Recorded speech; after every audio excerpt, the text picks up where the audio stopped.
depending on where you may be listening to us from here on this beautiful planet of ours. This is Michael Cross with another edition of Unlock the Door Radio here on UCY TV Productions, where we vow to explore issues, I'm not going to say a bit deeper, I'm going to say a lot deeper than you're going to find them explored in corporate media.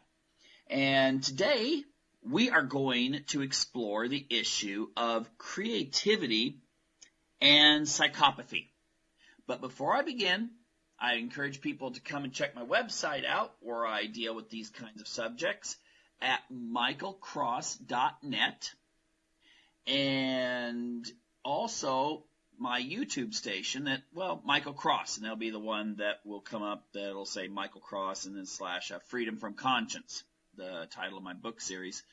And a lot of my previous shows are located there. So check it out, subscribe, and share some of the information if you like what you see.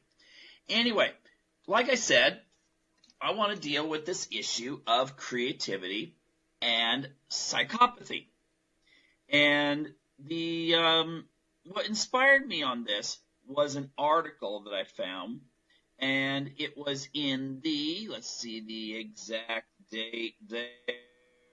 Yes, April 26th in the UK Daily Mail.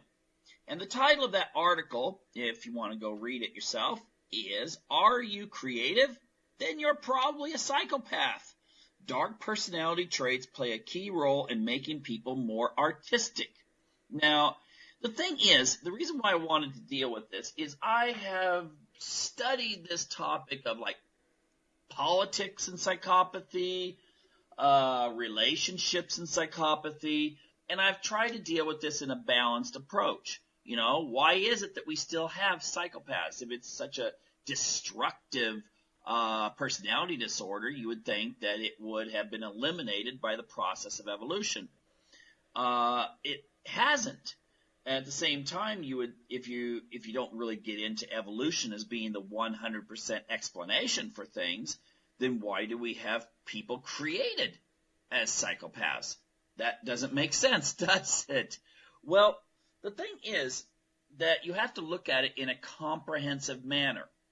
And I've noticed that a lot of commentators on psychopaths out there, one of the first things they will say is that psychopaths cannot be creative. Now, the interesting thing is I've found a few experts in the field who say the opposite. They will actually say, they display a certain type of creativity. Now, the thing is, I want to address this whole idea from the people who are saying that there cannot be creativity if you don't have high levels of empathy. Now, while I believe that empathy can be a catalyst to being creative, I don't think it's necessary. I don't think all creativity is the same, or it ceases to be creative, doesn't it?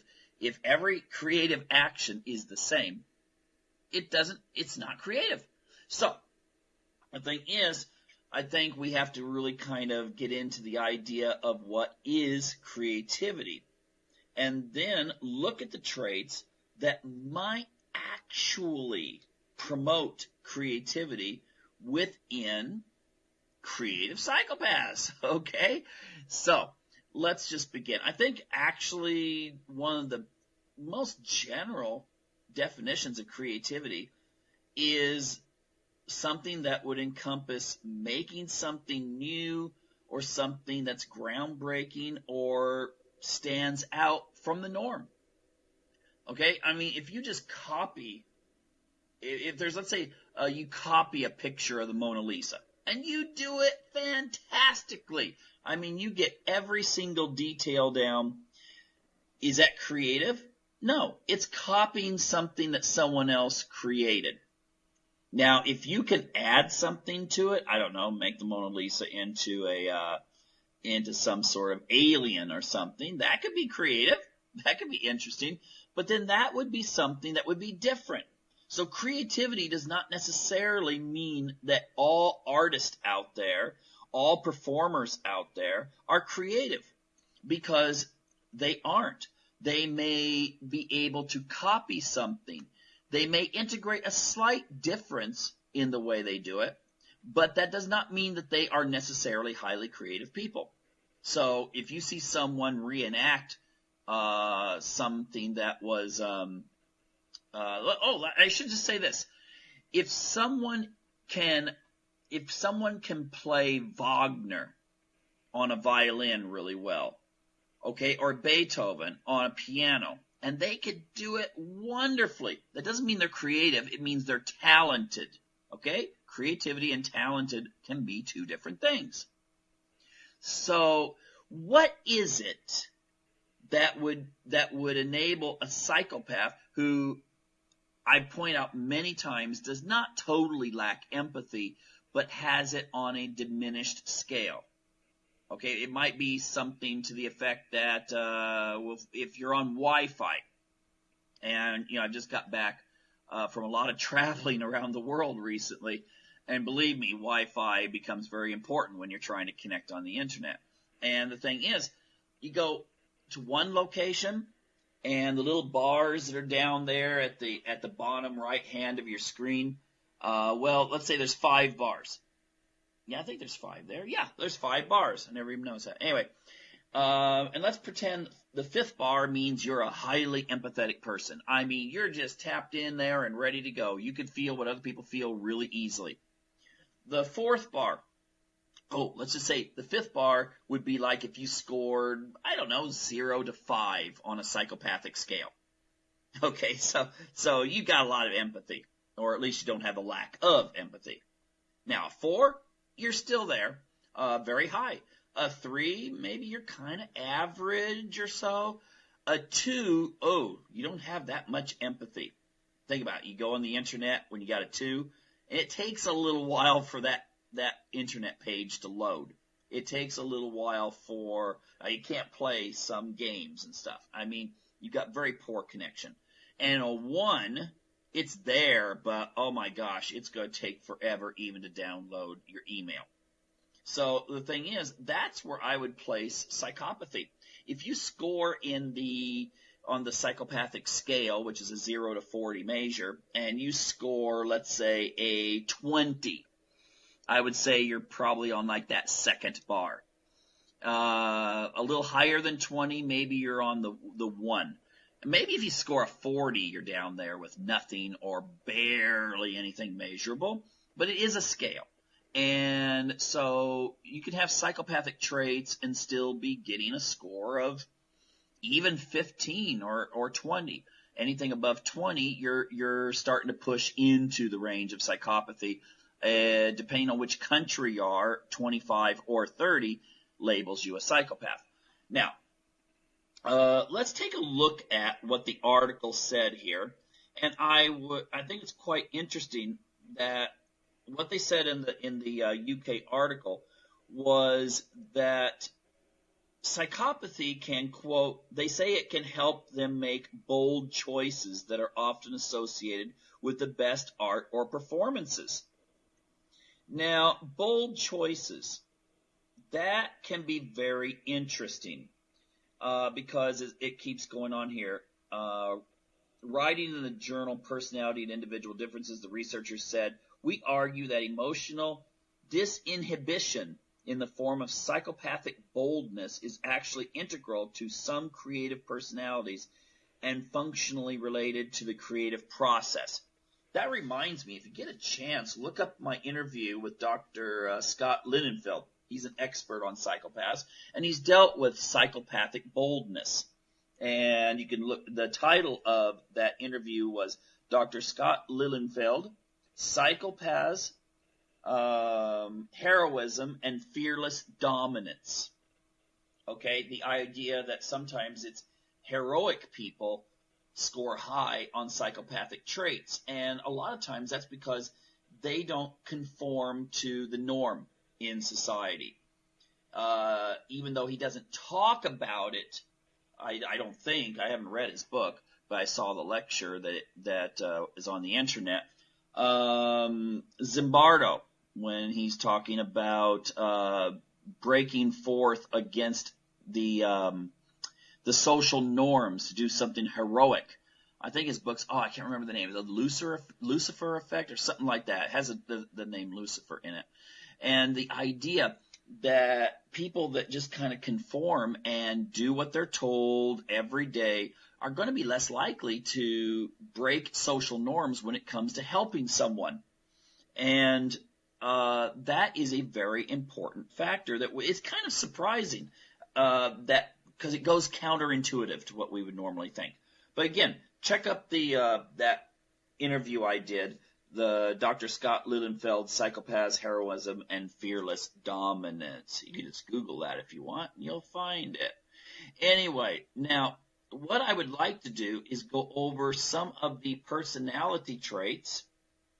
I'm going to choose 5 of them. 5 of them.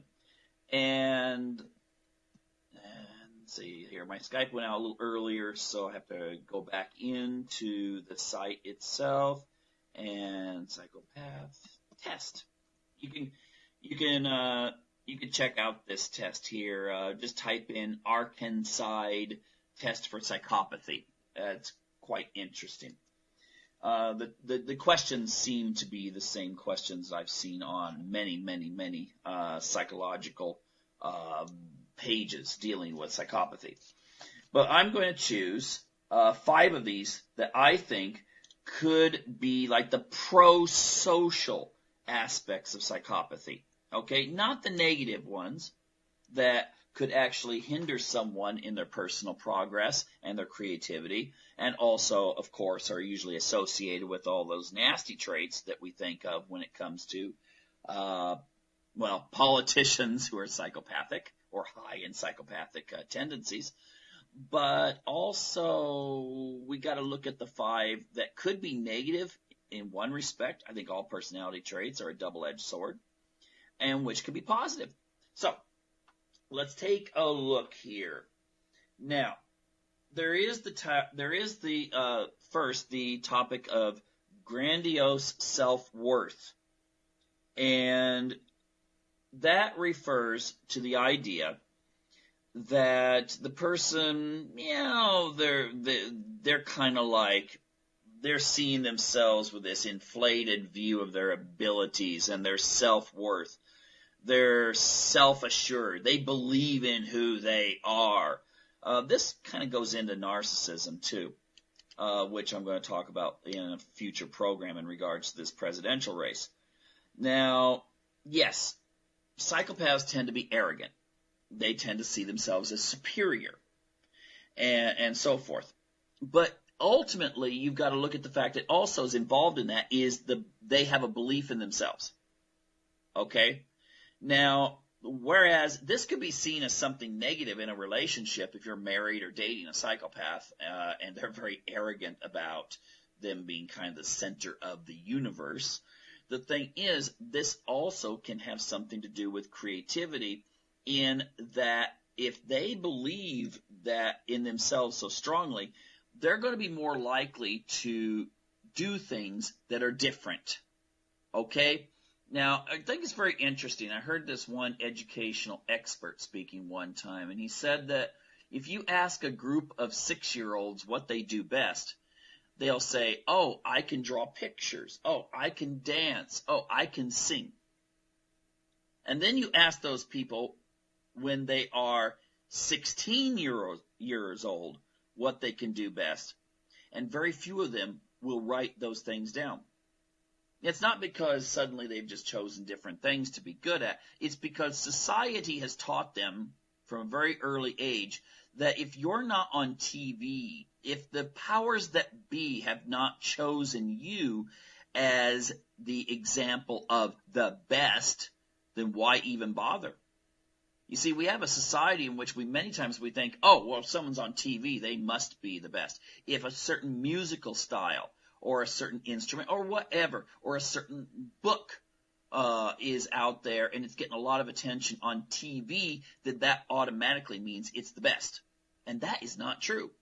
See, I thought about that when I was like, oh my gosh, I must have been like 10 years old, and the teacher was saying, this book's a classic. It's recognized as one of the best books ever written.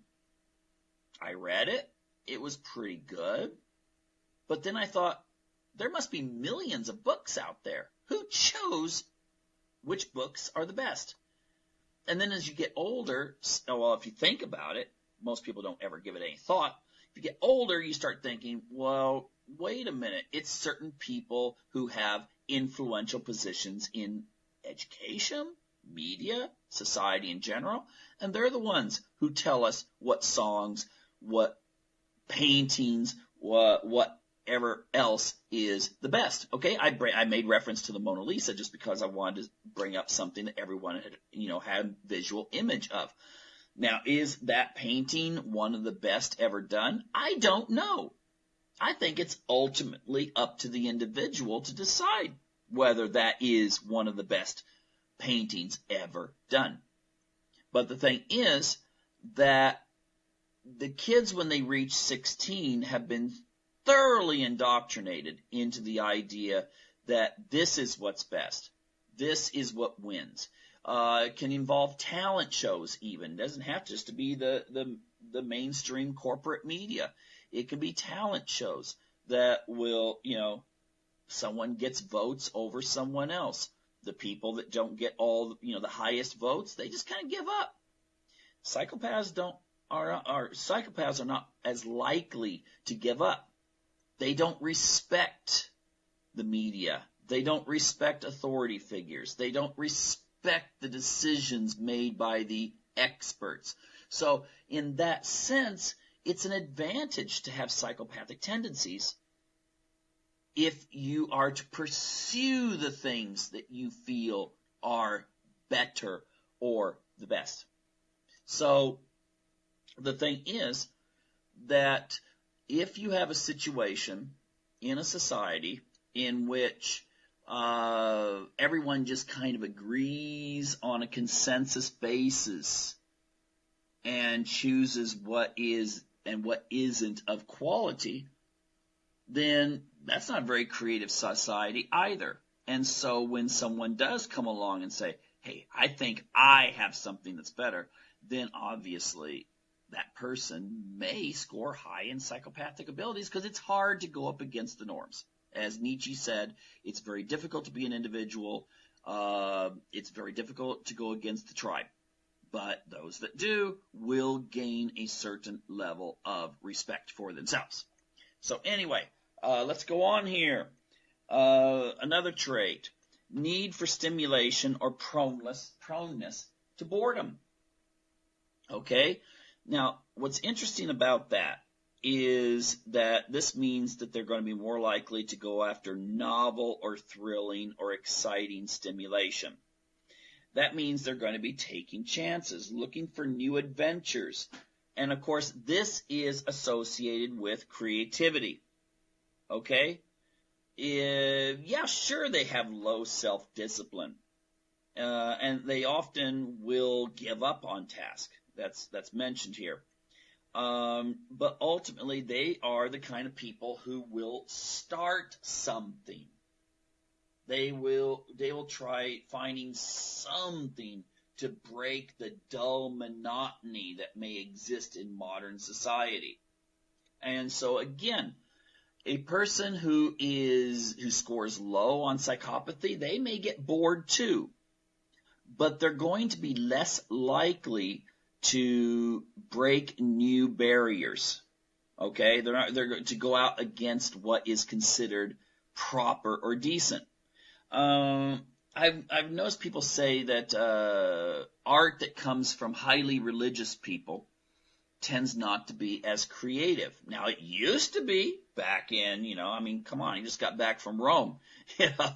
There's a lot of art, hundreds and hundreds of years old, they have on display there. That's really, fantastic art. However, if you're highly religious nowadays, you're going to have self-imposed rules. That could be, if you're a photographer, you're not going to be as likely to involve anything that's dark. Okay? I don't mean black and white photography. I mean a dark theme, some sort of gothic type theme or something like that. You're not probably going to involve that much nudity in your art projects. You're not probably going to show things that are disturbing to some people. So you're going to be very, very mainstream. Now, when you consider that society deems something different to be creative, remember I made the difference between talented and creative, then obviously the person who's willing to break the norms is going to get the attention and be seen as being unique and creative. And that, again, could be someone who displays these pro-social psychopathic tendencies. And again, I could say pro-social in the sense that, some people are going to say, oh, she is so fantastic. Look what she's willing to blah, blah, blah. And then that person will, but to another person, someone may say, that's very offensive. I don't like this kind of art, and that sort of thing. How could such a person, display such painting or artwork? Well, if you're psychopathic, you don't really care about what the critics say.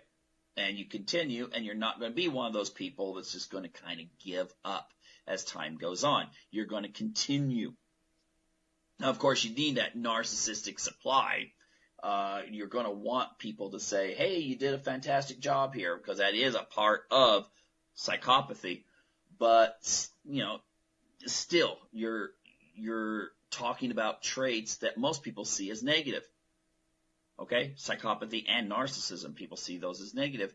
But yet, at the same time, who do we celebrate? Okay, what characters on television, what books and so forth do we celebrate? Now, another one is a lack of remorse or guilt. Now, again, this goes into psychopaths have no concern for societal norms or the culture. In other words, they're not bound to limits. Now, again, that can be very bad if you're dealing with criminality or you're dealing with these kinds of ideas when it comes to maybe being not the best person to be in a relationship with. Not saying that in every case. I'm just saying that seems to be what everyone focuses on. But the thing is that a lack of a sense of guilt is a good thing when it comes to creativity, because guilt has been instilled in 98% of the population. This sense that, it comes from mom and dad saying, don't do this. And you internalize this when you're a little kid. And, you feel bad because you've done something to make mom and dad feel bad. And mom and dad to a 3 and 4-year-old is God. Okay?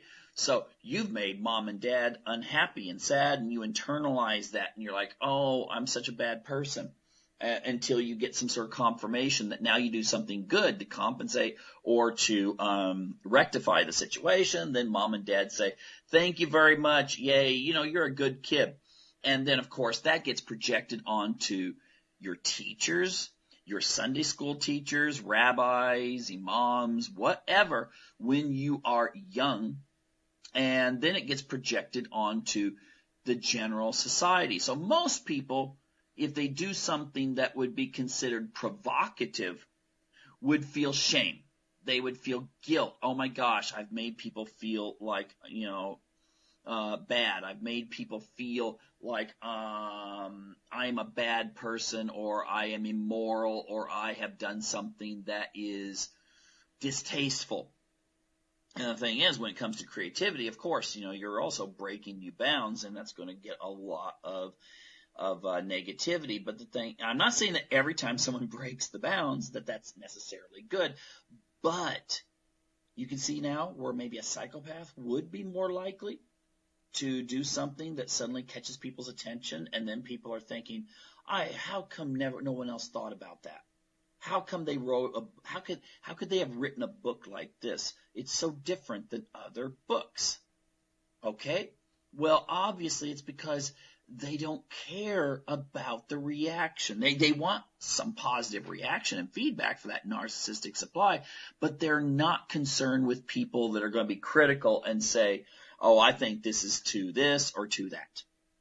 So in that sense, a psychopathic person has an advantage over a quote-unquote normal person.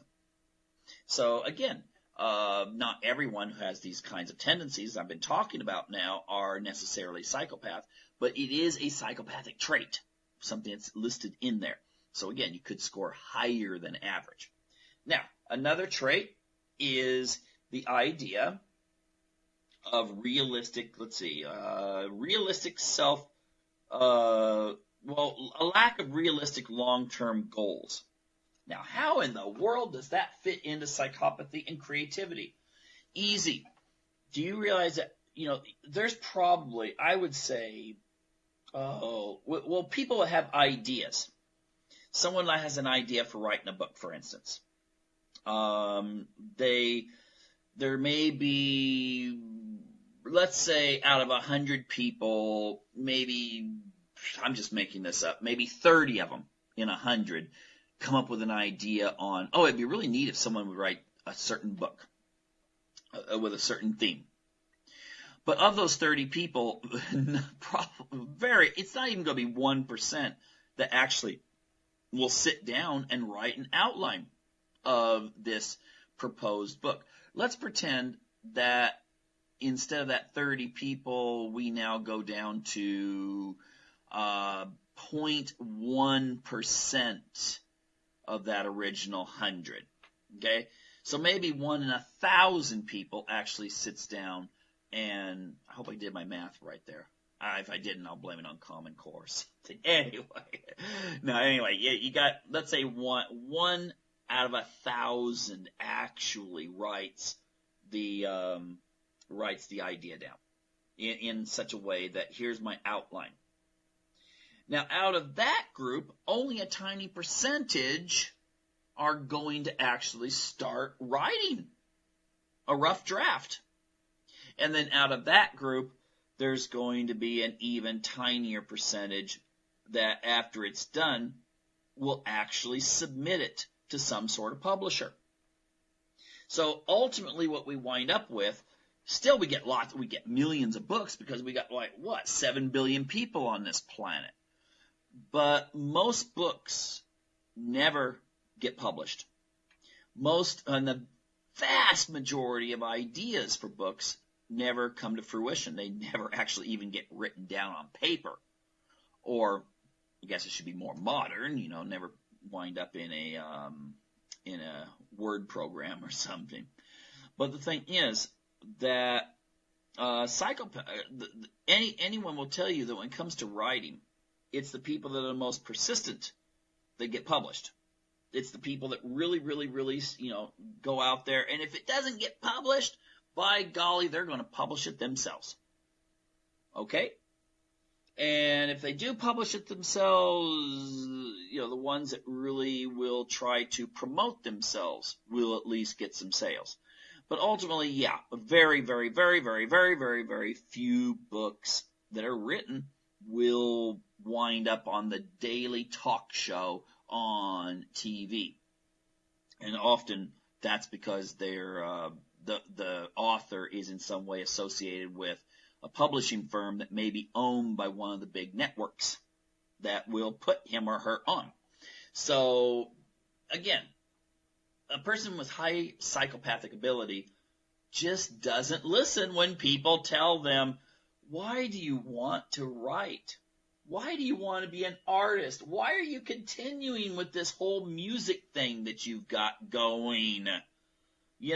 Be realistic. Put your time into doing this, or this. See the point? Okay? The people that can just basically give the finger to those naysayers, okay, are the ones who may have psychopathic traits that enable them to do such a thing.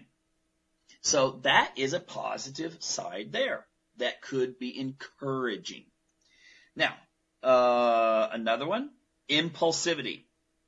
The idea of not really, and that's related to this, you don't consider the consequences. I'm sure that all of you, let's think about this.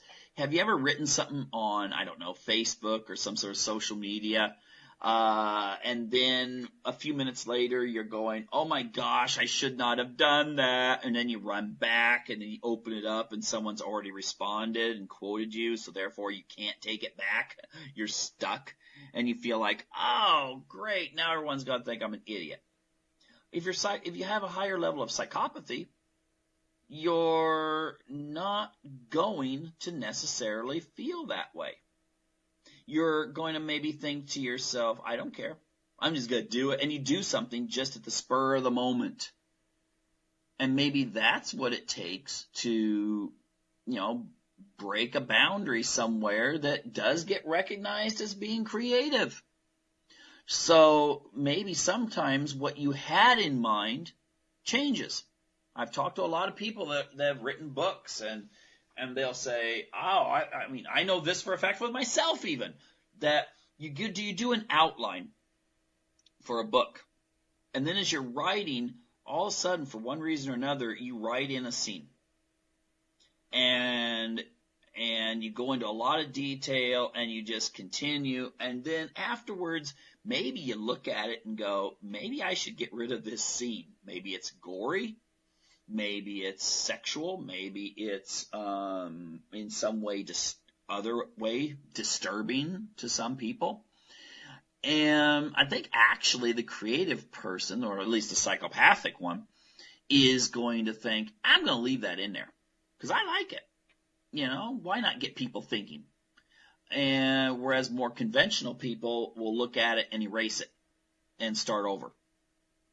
So again, a higher level of psychopathic traits can help in the creative process. Now, I've gone into this with my own personal analysis, just kind of using the introduction from the article talking about creativity and psychopathy as just a springboard to go into this. And again, this is my personal opinion. But I think you can find that psychopathy and creativity are not necessarily exclusive of one another, no matter what. When people say, oh, psychopaths just copy, they can't think of anything original. And then you hear people say, oh, so-and-so is a psychopath, and you're thinking, well, wait a minute, they did this and this and this, which was really unusual, whether it was their leadership style, whether it was their artistic style. So ultimately, I think we actually have to think that, yes, part of breaking boundaries is an area where psychopaths can do quite well. And so I just want to leave that with you in an analysis of, creativity itself. Because I think ultimately our society is becoming more homogenized, not in a racial sense or anything, but more in a cultural sense, where we're all just kind of encouraged to be bland consumers, people that just watch TV and get their ideas from there, or we don't share things we see a really neat post on Facebook and you open it up. You're thinking of sharing it, but when you open it up and you see that only 5 people have shared it, you're going, oh, maybe I shouldn't share this. Our social media encourages a conformity. Even though nowadays we have so many avenues for creativity and breaking through and exploring new ideas and opening up new vistas, people are becoming less likely to do so. And it might take a little bit of this pro-social psychopathic tendencies that many people have, even though they're a minority of the population, that still comes out to a lot of people, to actually shake things up a bit and give us something that will kind of stand in the way of this flood of corporate, consumeristic, social cohesion. Okay? So that's why I bring this up and just encourage you, even if you're not psychopathic, but you have some of these kinds of traits, nourish them. Okay? It doesn't mean you're going to suddenly turn into this vile, horrible person. It's just on some of the traits, nourish them. Try to ask yourself, why you hesitate to do something. that is creative. Just do it. Ask yourself why it is that since you're not the best at this and this and this, you should just give up and just become a spectator. Okay? I mean, I'm going to use a sports analogy in closing. Look, you get millions of middle-aged and younger men watching sports programs, and they get really into it. And they memorize scores, and they know more names of football or basketball players and what their scores are and their history than they know of their own cultural history. And they just think about if instead of on the weekends putting so much effort into that, they maybe turn the TV off and go jogging. Or go and take the family out into the woods and do something in nature, which is real. I mean, instead of watching someone play soccer, play it yourself. Go out and kick a ball yourself. Instead of watching someone in a swimming tournament, go to the pool or the river or the ocean or whatever where people are swimming and go swimming. And instead of watching a show about someone out in the woods, if you live near the woods or, the desert for that matter or whatever, go out there and explore it yourself. It's time not to be spectators in life when the world has so much to offer and yet we bury ourselves in front of an iPhone or a computer screen. Okay? That could really encourage a lot of creativity right there. Anyway, heaven knows we need more creativity in this society, that's for sure. What I would like to discuss is Trump winning Indiana and reactions I've been seeing on social media to this, which I think are quite hilarious, really, but I think they can be broken down into several different segments, and some of the people, well, let's just go into it. I'm just going to paraphrase some of these statements. I'm not going to read names associated with Twitter. By the way, if you want to follow me on Twitter, go ahead there at PsychoMike777. And I got to start using Twitter more often. I don't use that quite enough. But anyway, the thing is that keep these anonymous, but essentially this. I'm seeing a certain type of person who is distraught, okay? Kind of like, I would say, someone who has invested a lot into the candidacy of Ted Cruz. And by the way, I don't have anything against Ted Cruz, okay? Well, that thing about Fiornia where he chose her as VP candidate, that kind of made me question my positive feelings. But, that's like a record end of a campaign. But the thing is, there are people out there, I think, who put a lot of faith in Cruz winning. And it bordered on a type of religious zeal. Now, that could be because a lot of the segment of the Republican Party that tends to be motivated by religious concerns, especially the evangelical community, the Mormon community, basically those two, they really, really, really wanted Cruz to win. And I can understand that. Come on. I mean, he's taken a look at what's happening with the what we call the culture wars, that a lot of the values base that has been traditionally seen as a foundation by many people of society, things that are involatile, things that, okay, this is the way we see family and marriage and reproduction and, religion. And this is the way it was with my grandparents, my parents, myself, my kids, hopefully, and my grandkids, hopefully. And then they see this really rapid change being brought in by a variety of forces, which I've dealt with on my show many times, and I'm going to deal with it a lot more in the future. But then Ted Cruz comes and says he wants to restore this patriotic but also very religiously oriented, or at least traditional values oriented way of governing. Very appealing, very appealing. But unfortunately, and I've seen this at state levels when it comes to the state I came from, where I felt like I was one of the few people that could kind of bridge the two extremes, but you had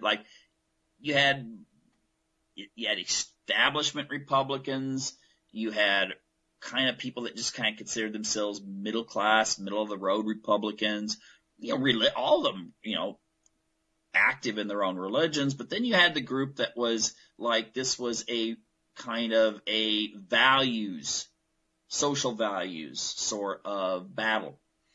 And that split the Republican Party in Oregon in the 1980s. It went from a state that would elect generally moderate, and I'm just saying, definitions are really kind of, they don't say anything, but what usually is considered moderate Republicans. Okay. And then when the party just kind of fractured over a lot of the religious concerns in the state, the Democrats capitalized on that, and Oregon's pretty much dominated now by Democrats. Now, the thing is that you got to pull everyone together.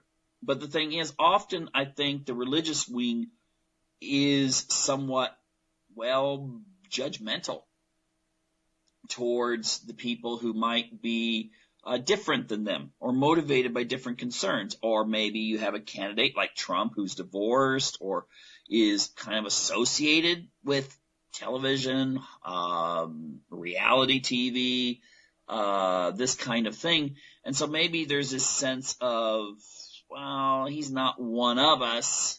So there was this kind of divide, the Cruz people versus the Trump people. And so I think they kind of felt, you can kind of see this with some of the stuff with Glenn Beck, that as long as you're doing the right thing, your candidate's going to win. And it didn't happen. So I see that there's a lot of people that are acting as if they just had a crisis of faith in this. And I'm just talking about my own, where I'm looking at social media. And I have people of all stripes on my social media, believe me. Hardcore Democrats, pagans, Christians, the whole bit. It's interesting to watch debates. But the thing is that now that Cruz is out, there's a lot of people feeling like, well, now what do I do? It's kind of this malaise that I'm seeing in a lot of people, friends and acquaintances. What do I do now? Well, okay, that faction of the party is very sad. And I would really discourage, because I'm seeing some people that are sort of like poking fun now. All kinds of social media memes that are making fun of Cruz losing. And I think that that's uncalled for. I think that people need to understand, what if it was the opposite way? Okay? So I would tend to think that there's no reason to gloat. There's no reason to, make this a huge thing, because ultimately for the Trump people out there, you're going to need the Ted Cruz people to win. You can't win without them. And, there's going to have to be, I think there's going to be some point where Cruz and Trump are going to have to get together, and I think they will, and formulate a strategy. Okay? Because I don't think Cruz wants to see Hillary Clinton elected. All right? So Cruz will come on board. And I think many of the establishment Republicans, the country club Republicans and so forth, are going to look at Hillary. Right now, they've well, I'd rather vote for Hillary than vote for Donald Trump. And I think they're going to have a total reappraisal of that, especially now that Trump has the luxury of now reaching out to other sections of the nation. And I'm thinking he's going to reach out to the Bernie Sanders people. Because, oh my gosh, I know so many people, and I'm not just joking about this, I know so many people that are like, oh, I love Bernie. And, but if Hillary gets the nomination, I am going to vote for Trump. Okay. I'm not making that up, really. I've heard people of all kinds of political persuasions that really adore and voted for Bernie, and they're saying they're going to vote for Trump. And, I don't know if some of those polls I see on social media claiming that 40% of all, Bernie supporters, if Hillary gets a nomination, are going to defect and vote for Trump. I don't know. That might be a little optimistic. There are a lot of issues that could be used to, as a wedge between those people. But ultimately, I think, a lot of people that were very idealistic, who really thought, hey, this Bernie guy, he's talking about issues that really matter to the average person, that actually means something to the poor people and the people whose standard of living has decreased in the last I would say ever since around 19. And I'm not going to, let's forget about the whole .com thing of the 90s. That was a very concentrated upper class yuppie-ish type thing. Ultimately, the guy or the woman who packs a lunch and takes it to work, those people have been devastated. I'll tell you this, I worked a job for a year and a half when I was in college, and it was working on weekends in a lumber mill. Okay? And I was making, if I recall right, now remember, this is the mid-1980s, I was making about $16 an hour working this job. And that was pretty good if you're going to college. And I was able to work my schedule around that pretty good. The thing is that those jobs now go for less. If you're lucky to get one of those jobs, then they go for less money. I'm not adjusting for $1980 versus $2016. Okay? The actual money, face value you get for the job I have seen advertised in, various sources in Oregon for going for less money per hour.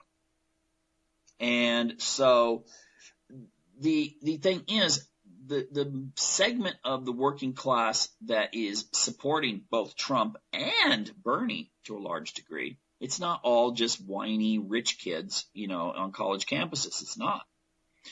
The thing is, those people are really still enthused. Okay? Those people are very happy about yesterday's election because Indiana was a state that a lot of people were predicting Hillary's going to win. And now Bernie's going into California. The weird part is many of the large corporate media, were running negative stories for some strange reason about Bernie. And I think that that's really, really, really uncalled for, but it's showing their bias. And we can see who the mainstream media is going to be really rooting for in this election, which means that people are going to have to really concentrate. They're going to have to really concentrate on getting their people elected. And I'll return to Bernie in just one moment. I want to talk about the Trump people. Now, the Trump people, of course, are very happy. They're excited that it looks like there's nothing that's going to stop Trump. However, there's one thing I've noticed about people of the more conservative stripe, especially since many of these people are not the kind of people who generally get involved in elections. I know I used to take petitions around a lot. Again, when I was, in college, even in high school, actually. And, I noticed that there was a certain type of person who you'd ask them, are you registered to vote? And they would, and they seemed honest. They would say, no, I'm sorry, I'm not registered. And it was usually young couples with children. That was a big group. That was the biggest group, I think, actually. Young couples with children. So you can imagine someone probably of more working class because usually, at least in the community I was in, the people would usually wait a little longer to have kids, postpone childbirth. These people could have been in like their mid-20s with a couple kids, one of them maybe being 4 or 5 years of age. And the thing is that these people have got to be kept enthusiastic. And, sometimes when you win the first round, which is kind of that, yay, my candidate's going to get nominated. Well, that enthusiasm can kind of wane. And then you might not go out and vote in the election. I saw this when it came to Nigel Farage with the UKIP party, which is kind of a populist party in Great Britain. And what Nigel Farage did was he put a lot of emphasis on going to pubs and those kinds of places to really enthuse those voters, and they loved him. The problem is when the election was held, he didn't get a lot of voter turnout from those areas because traditionally the working middle class, usually 40-something, 50-something year old white males in Britain, traditionally don't vote. And at least not in the same levels maybe urban people in London would. And so UKIP did far less good than the polling would have suggested that they were going to do. And so essentially the enthusiasm you're feeling right now, if you're a Trump supporter, you should see this as, okay, now your guy gets to actually play the game. All right? It's like getting accepted to a college. Doesn't mean you have a college degree. It just means you're accepted. And the same thing for winning a nomination. Okay? So the Trump people, yay, you're feeling very excited, but don't take that for granted because you don't want to be sitting there thinking, oh my gosh, how did Trump lose? We were all so excited back there in May. So, be forewarned.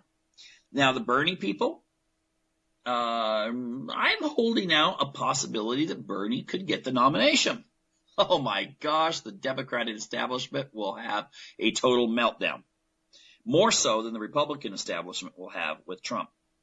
And the thing is that I think you will actually see more of a never Bernie sort of movement in the party than you see with the never Trump sort of movement. Because Bernie wants to challenge the establishment. Well, if you're part of the establishment, then that means he wants to challenge you. So Bernie's just as much negative to those big corporate interests as well, someone like Trump. And so, with Hillary, you've got Hillary. Okay, you got Hillary. If she doesn't get the nomination, that's going to send everyone into a panic.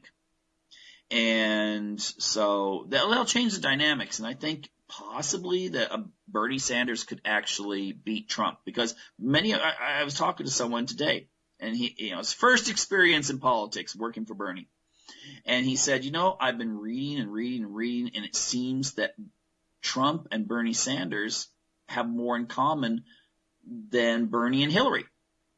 And without going into a lot of detail, because I don't have time to do that, I think he's right. But especially on the thing about scaling back this whole military expansionist sort of philosophy. Trump and Bernie both agree with that. And this whole idea that you should rebuild the infrastructure of the United States. Believe me, you know what? I've traveled on Chinese highways. I've traveled on Russian highways. I've traveled on Western European highways. The thing is, their road systems are so much better. Okay? Now, when I first visited Russia, when I first visited China back in around 2000, I think, or 2001, it wasn't the case. You couldn't say that. Now it's better because they've invested in a lot of new infrastructure, and infrastructure will determine how well your industries can compete overall.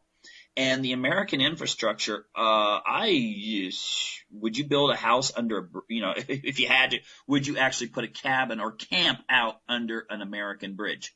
I would be kind of worried. It'd be kind of like a lot of bridges in America. It'd be like, after a windstorm and there's this jogging trail near where I go jogging. There's this tree that's fallen down and it's leaning against another tree and the other tree's bent over. At some point, one of those, that tree that's being bent is going to snap or the wind's going to blow and that other tree is going to fall down on the trail. I mean, that's just the way it is. And whenever I run under that, I get a little nervous. I run a little faster just to get past it. But it'd be sort of like putting your tent up under those trees, because a lot of these bridges in America they are ancient. I mean, when it comes to engineering. And they have to be replaced, or there has to be a lot of major repair. And so the only two candidates I've heard talking like this are Trump and Bernie. But again, the Bernie people, if they really want to win, they need to really work right now. They really need to get out there and they need to push and inform people. And it seems like that's what I'm seeing. A lot of websites on Facebook and stuff that, some people put me on these things, but I kept the membership. They point out all the negative stuff, the neoconservatism and stuff like that. So they just need to keep that up. Now the Hillary people, I don't know. I know one person, and she can't vote in America because she's an Australian. I don't know any Hillary supporters. I mean, and I hang around with kind of liberal people. And there's a few on social media, but they don't seem to be really enthusiastic about Hillary. It's sort of like, yay, rah, Hillary. Okay, we don't want Trump. That sort of thing. Of course, before, when it looked like Cruz was going to be it was more like, yay, Hillary, we certainly don't want Cruz. Okay. So for some strange reason, there's a lot more antagonism to Cruz. But the thing is that I find interesting is that the support for Hillary is mostly elderly white women. Now, those women vote, okay? Elderly people vote. And so, and where's Bernie's support coming from?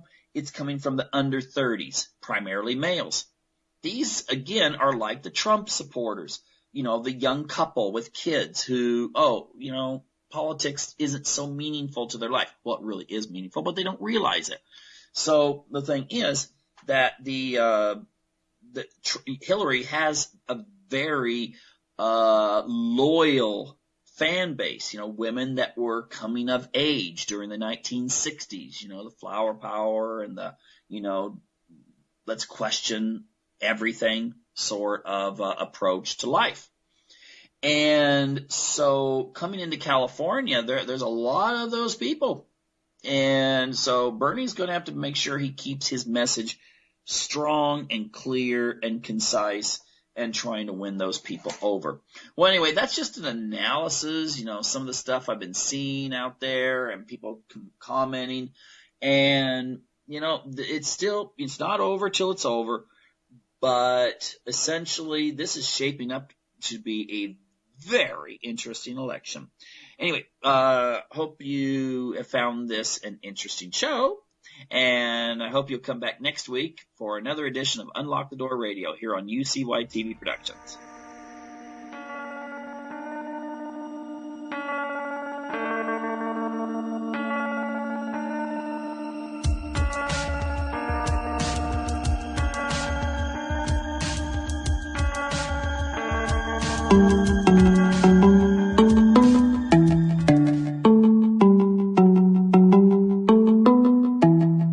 This is JJ Inc. from Against the Wall, and you're listening to